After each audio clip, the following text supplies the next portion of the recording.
بسم اللہ الرحمن الرحیم يسألونك عن الأنفال قل الأنفال لله والرسول فاتقوا الله وأصلحوا ذات بينكم وأطيعوا الله ورسوله إن كنتم مؤمنين إنما المؤمنون الذين إذا ذكر الله وجلت قلوبهم وإذا تليت عليهم آياته زادتهم إيمانا وعلى ربهم يتوكلون الذين يقيمون الصلاة ومما رزقناهم ينفقون أولئك هم المؤمنون حقا لهم درجات عند ربهم ومغفرة ورزق كريم كما أخرجك ربك من بيتك بالحق وإن فريقا من المؤمنين لكارهون يجادلونك في الحق بعدما تبين كأنما يساقون إلى الموت وهم ينظرون وَإِذْ يَعِدُكُمُ اللَّهُ إِحْدَى الطَّائِفَتَيْنِ أَنَّهَا لَكُمْ وَتَوَدُّونَ أَنَّ غَيْرَ ذَاتِ الشَّوْكَةِ تَكُونُ لَكُمْ وَيُرِيدُ اللَّهُ أَن يُحِقَّ الْحَقَّ بِكَلِمَاتِهِ وَيَقْطَعَ دَابِرَ الْكَافِرِينَ ليحق الحق ويبطل الباطل ولو كره المجرمون إذ تستغيثون ربكم فاستجاب لكم أني ممدكم ب1000 من الملائكة مردفين وما جعله الله إلا بشرى ولتطمئن به قلوبكم وما النصر إلا من عند الله إن الله عزيز حكيم۔ سورۃ الانفال مدنی سورت ہے، اس کی 75 آیات ہیں۔ مصحف میں ترتیب کے اعتبار سے 8 نمبر سورت ہے، نزول کے اعتبار سے 88 یعنی 88 نمبر ہے۔ اس سورت کے ناموں میں الانفال کے علاوہ القتال اور الفرقان بھی ہے۔ یہ قرآن کی واحد سورت ہے جو یسألونا کے ساتھ شروع ہو رہی ہے۔ یہ سورت 2 ہجری میں جنگ بدر کے بعد نازل ہوئی تھی، جو کہ اسلام اور کفر کی پہلی جنگ تھی۔ اس پر اس میں مفصل تبصرہ ہے۔ وہ آپ سے مال غنیمت کے بارے میں سوال کرتے ہیں، کہہ دیجئے مال غنیمت اللہ اور رسول کے لیے ہے، لہٰذا تم اللہ سے ڈرو اور آپس کے تعلقات کی اصلاح کر لو اور اللہ اور اس کے رسول کی اطاعت کرو اگر تم مومن ہو۔ چونکہ پہلی جنگ تھی، پہلا غزوہ تھا، اس لیے ابھی یہ نہیں معلوم تھا کہ جنگ میں جو مال ہاتھ آیا وہ کس طرح تقسیم ہوگا، لہذا اس کے بارے میں سوال کیا گیا۔ سوال تو مال غنیمت کے بارے میں تھا، لیکن جواب کیا آیا؟ مال غنیمت اللہ اور رسول کے لیے، اس کے بارے میں مت سوچو، وہ جو چاہے فیصلہ کریں۔ تم نے جنگ اس لیے نہیں کی کہ تمہیں مال ہاتھ آئے، دل سے نکال دو۔ اب جب دل سے نکال دیا، اب جو تمہارے حصے میں آنا ہوگا آ جائے گا۔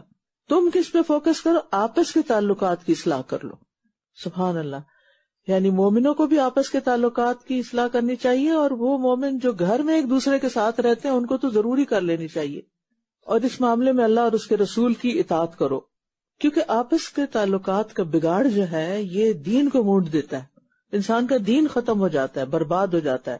رسول اللہ صلی اللہ علیہ وسلم نے فرمایا تم آپس کے تعلقات بگاڑنے سے بچو، اس لیے کہ یہ چیز دین کو مونڈ دینے والی ہے، اور لوگوں کے درمیان اصلاح کرنا یہ بڑی عبادتوں میں سے ہے، اور قرآن کا حکم بھی ہے کہ مومن تو آپس میں بھائی بھائی ہیں، بس اپنے دو بھائیوں کے درمیان صلح کروا دیا کرو۔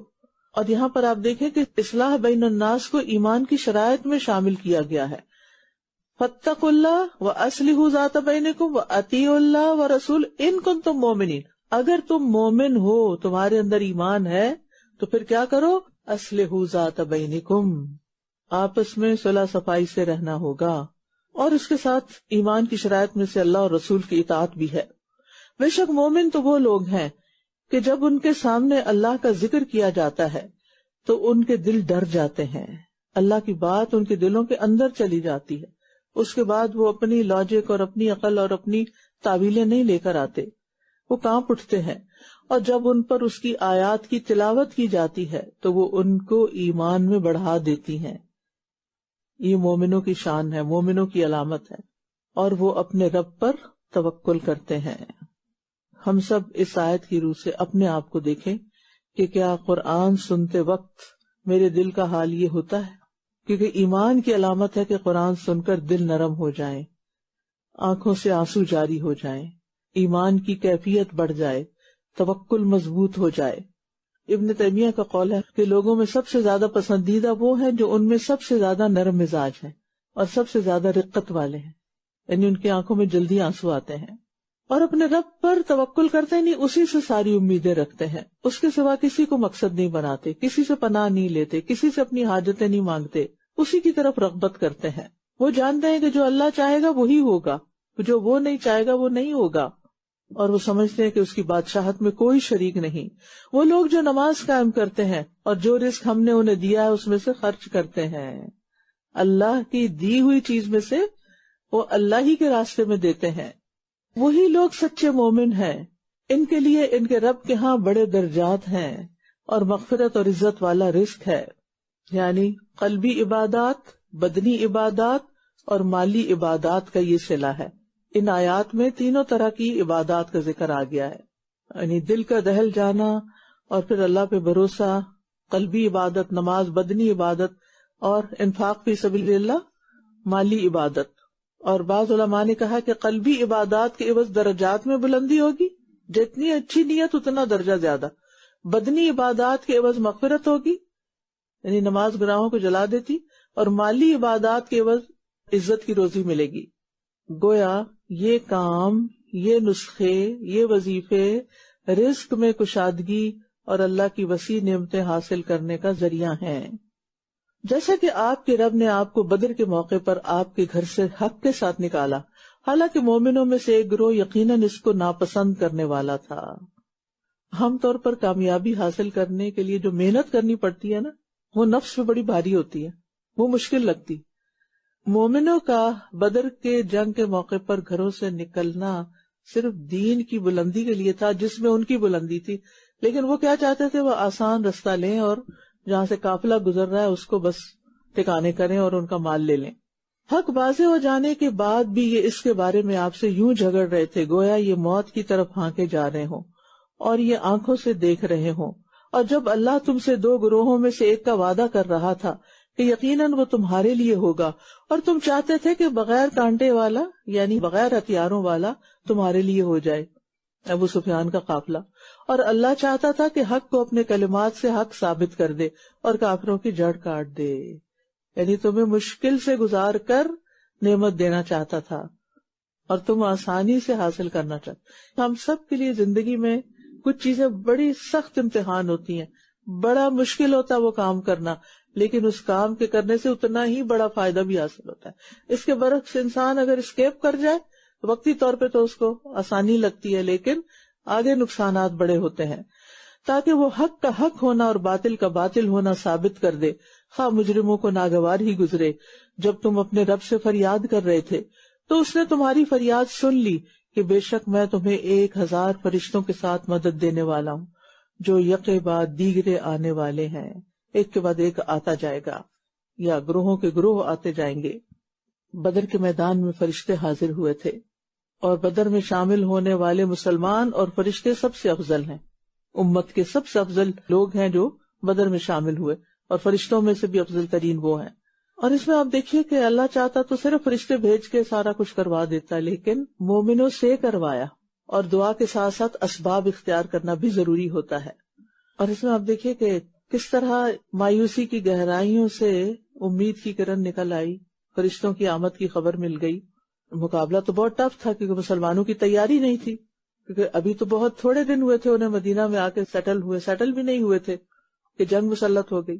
لیکن یہ ہے کہ انسان جب اللہ کے بھروسے پر کوئی قدم اٹھا لیتا ہے تو پھر اللہ بھی مدد کرتا ہے، اور انسان ہمیشہ یاد رکھے کہ فتح اور مدد اللہ کی طرف سے آتی ہے، تقوی اور اصلاح کی وجہ سے آتی ہے، نہ کہ تعداد اور ساز و سامان اور دنیا کی رونقوں سے۔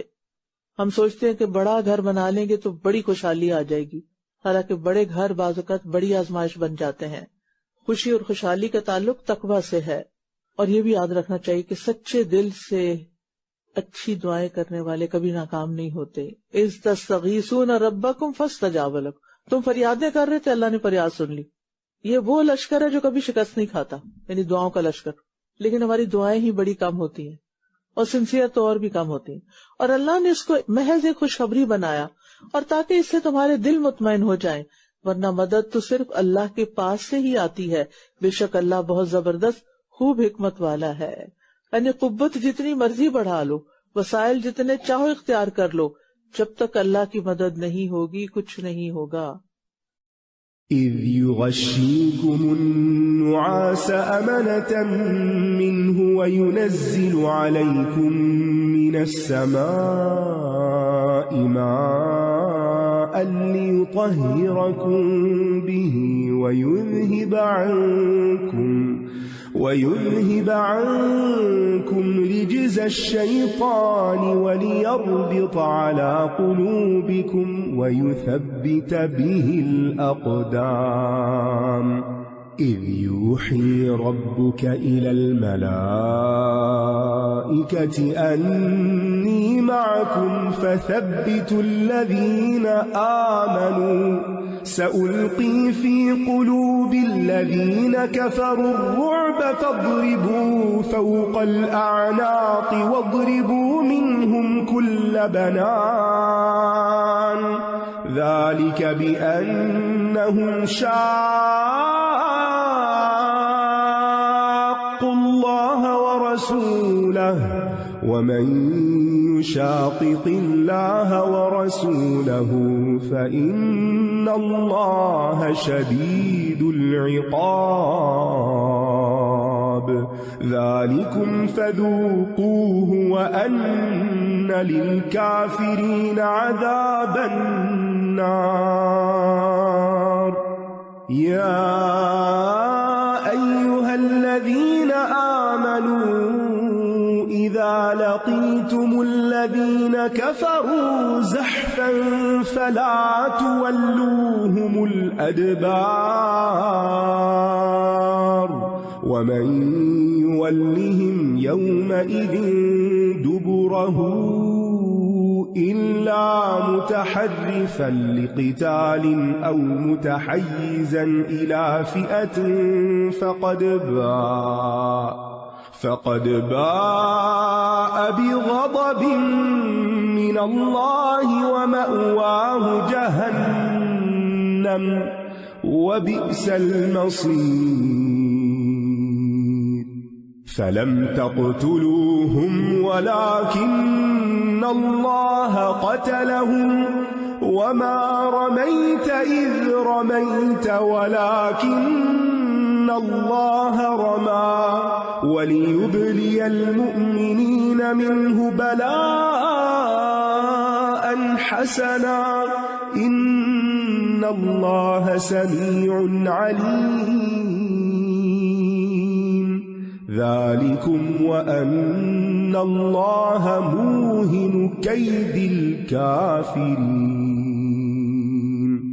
إن تستفتحوا فقد جاءكم الفتح وإن تنتهوا فهو خير لكم وَإِن تَعُودُوا نَعُدْ وَلَن تُغْنِيَ عَنكُمْ فِئَتُكُمْ شَيْئًا وَلَوْ كَثُرَتْ وَأَنَّ اللَّهَ مَعَ الْمُؤْمِنِينَ۔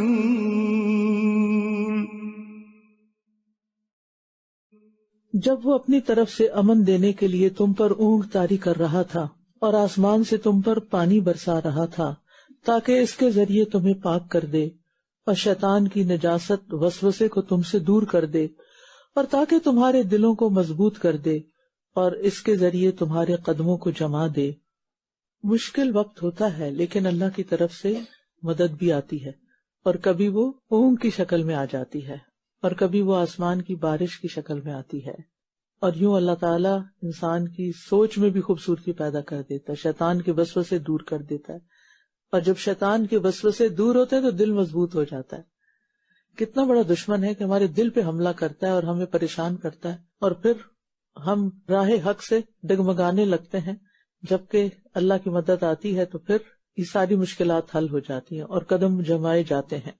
اور جب آپ کا رب فرشتوں کی طرف وحی کر رہا تھا کہ میں تمہارے ساتھ ہوں، یعنی فرشتوں کی مدد بھی آتی، بس تم ان لوگوں کو ثابت قدم رکھو جو ایمان لائے، ان قریب میں کفر کرنے والوں کے دلوں میں رعب ڈال دوں گا، بس تم گردنوں پر وار کرو اور ان کے ہر پور پر ضرب لگاؤ۔ تو فرشتوں کی ذمہ داریوں اور کاموں میں سے ایک کام کیا ہے؟ مومنوں کو آزمائش میں ثابت قدم رکھنا ہو۔ یہ اس لیے کہ انہوں نے اللہ اور اس کے رسول کی مخالفت کی، اور جو کوئی اللہ اور اس کے رسول کی مخالفت کرتا ہے تو یقیناً اللہ سخت سزا دینے والا ہے۔ یہ ہے سزا تمہاری، پس چکھو اسے، اور یقیناً کافروں کے لیے آگ کا عذاب ہے۔ اے لوگو جو ایمان لائے ہو، جب میدان جنگ میں تمہاری ان لوگوں سے مٹ بھیڑ ہو جنہوں نے کفر کیا تو ان سے پشتیں نہ پھیرو۔ جنگ سے بھاگنے کو کبیرہ گناہ قرار دیا گیا ہے، اور جو کوئی ان سے اس دن اپنی پشت پھیرے سوائے اس کے جو جنگ کے لیے پینترا بدلنے والا ہو یا کسی گروہ کی طرف پناہ لینے والا ہو تو یقیناً وہ اللہ کے غضب کے ساتھ پلٹا اور اس کا ٹھکانہ جہنم ہوگا، اور وہ کتنا برا ٹھکانہ ہے۔ جنگ سے یا مشکل حالات سے انسان کیوں بھاگتا ہے؟ بزدلی کی وجہ سے۔ لہٰذا انسان کو بزدلی سے بھی پناہ مانگنی چاہیے۔ نبی صلی اللہ علیہ وسلم ہر نماز کے بعد دعا کرتے تھے، اللہم انی اعوذ بک من الجبن۔ تو در حقیقت تم نے انہیں قتل نہیں کیا تھا بلکہ اللہ ہی نے انہیں قتل کیا تھا، اور جب آپ نے خاک پھینکی تھی تو آپ نے نہیں پھینکی تھی بلکہ اللہ ہی نے پھینکی تھی، تاکہ وہ مومنوں کو اپنی طرف سے عمدہ امتحان سے گزار دے۔ بے شک اللہ خوب سننے والا، خوب جاننے والا ہے۔ تو یاد رکھیے کسی بھی کامیابی کو اپنا کمال نہ قرار دیں۔ جب انسان اللہ کا حکم مانتا ہے، اللہ کے رسول کا حکم مانتا ہے، تو اللہ سبحانہ وتعالی کامیابی بھی عطا کرتا ہے۔ مومن اپنی تدابیر بھی اللہ کے حوالے کر دیتے ہیں اور اللہ پہ توکل کرتے ہیں۔ یہ بات تو اس طرح ہے، اور یقیناً اللہ کافروں کی چال کو کمزور کرنے والا ہے۔ اگر تم لوگ فیصلہ چاہتے تھے تو بے شک فیصلہ تمہارے پاس آ گیا ہے، اور اگر تم باز آ جاؤ تو یہ تمہارے لیے بہتر ہے، اور اگر تم لوٹو گے تو ہم بھی لوٹیں گے، اور تمہاری جماعت ہرگز تمہارے کچھ کام نہ آئے گی اگرچہ وہ کثرت میں ہو، اور بے شک اللہ مومنوں کے ساتھ ہے۔ یعنی کفار کو دھمکی دی گئی کہ اب بھی باز آ جاؤ، تمہیں پتہ چل چکا ہے کہ حق پہ کون ہے، کیونکہ انہوں نے جنگ کے لیے نکلتے ہوئے یہ دعا مانگی تھی۔ ابو جہل کے بارے میں آتا ہے کہ اللہ جو حق پر ہو اس کو تو کامیاب کرنا۔